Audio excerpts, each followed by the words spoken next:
Hey guys, just want to encourage you with something that encouraged me and was helpful to me. I love doing my videos with raw truth.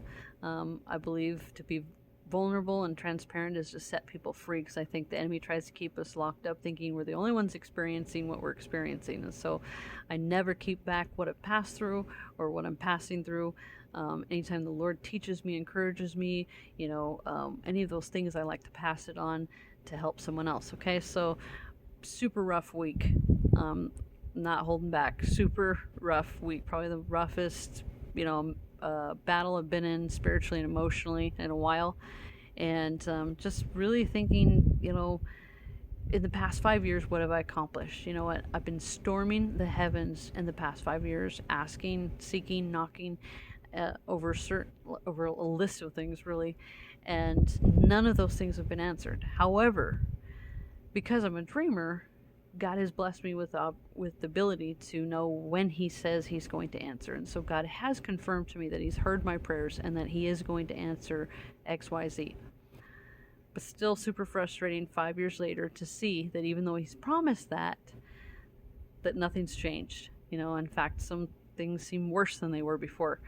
And every time I think that it's getting closer, it's not, right? And so this morning I was thinking of myself as like on this huge mountain, and maybe you've been there in that kind of like spiritual journey where you set out and you're like, I'm going to see the top of this mountain, right?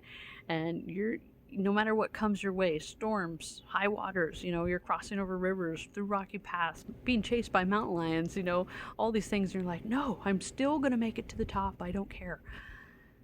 But at some point you just get over it, right? You're just tired. Like, man, every time I cross over this, or I go around this bend thinking, that's it. This is going to be the top of the mountain.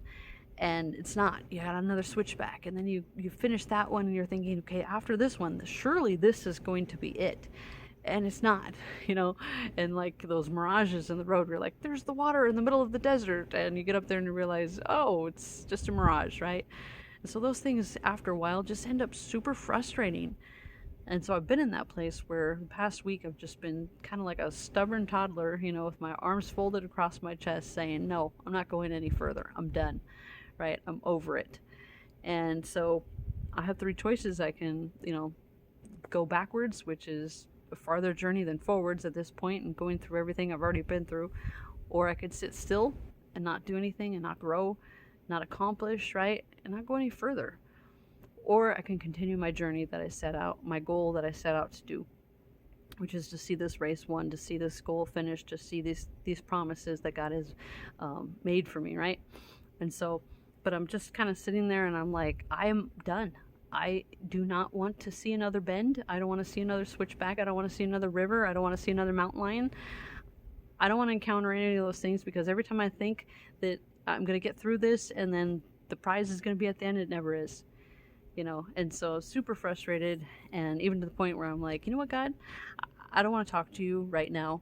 And so I asked Jesus instead. Jesus, you know what, I need you. The Father and I were not communicating properly right now, and I need something. I've had every source of encouragement that there is, and nothing's really working for me at this point. If you don't encourage me, if you don't get me motivated, if you can't get me up off this rock, I'm going to get stuck here, and I'm not going any further. So this morning, I woke up to do my prayer and devotion, and Jesus was like, I want you to read the book of James. So I was okay. So I read the book of James, and it started out saying, count it all joy when you fall into various trials. And I'm like, you know what? This really is not helpful right now. I appreciate that you're trying to encourage me, but telling me to count it all joy through all these trials that I've been through, it's just not working. So I'm reading on, and it says, let patience have its perfect work, And I'm like, the last thing I want to hear about is patience. And I was like, and you know what? I have been patient. I've been patient for 5 years. I deserve to be tired. I have the right to be frustrated. I have the right to be, irritated. I have the right to be, discouraged, XYZ, whatever. And if you've ever been in that place where you're like, I have the right to feel this way. I have the right to be ashamed.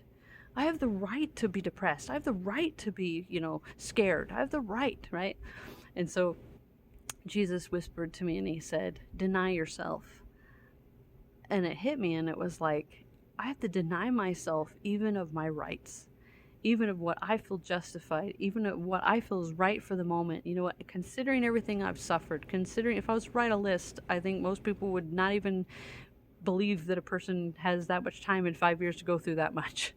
And some super hard things, some super deep rivers to cross, some super scary moments, some super tough moments, some super painful moments, you know? And if I sit down and let my flesh win and say, I have a right to feel XYZ, I'm never going to accomplish God's will.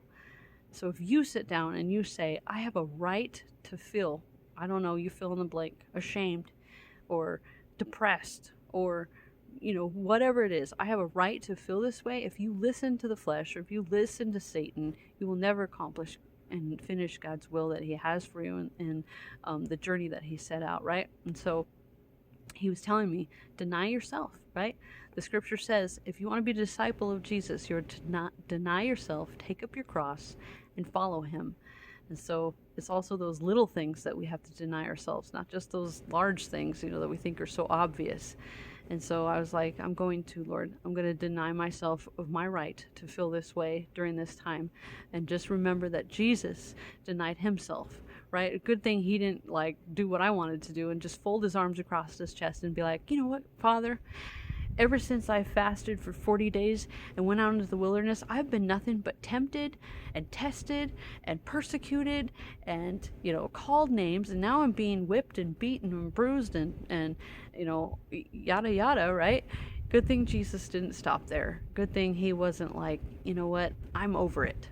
I'm not going any further. But instead, he denied himself and he took up his cross and he accomplished the will of God for the joy that was set before him. And so we can do the same. We can deny ourselves of even those little things that hinder us, end up choking us, end up being a stumbling block for us, and say, I'm denying myself of my right to feel this way or that way or whatever it is. You know, yes, we all have had injustices happen to us, some greater levels than others, but still denying those rights to feel that way, taking up our cross and following him regardless of how we feel, so to speak. Okay? So I hope that blesses you and encourages you. I know sometimes when we're going through those moments, it has to be the right time. And so I pray through this video that God will give it to the right person at the right time so it can fall on good ground and it can produce life and produce hope in the way that it produced it for me this morning when I said, yes, Lord, I will deny myself again and I will take up my cross and I will finish this journey. All right, so God bless. I love you and I will see you in the next video.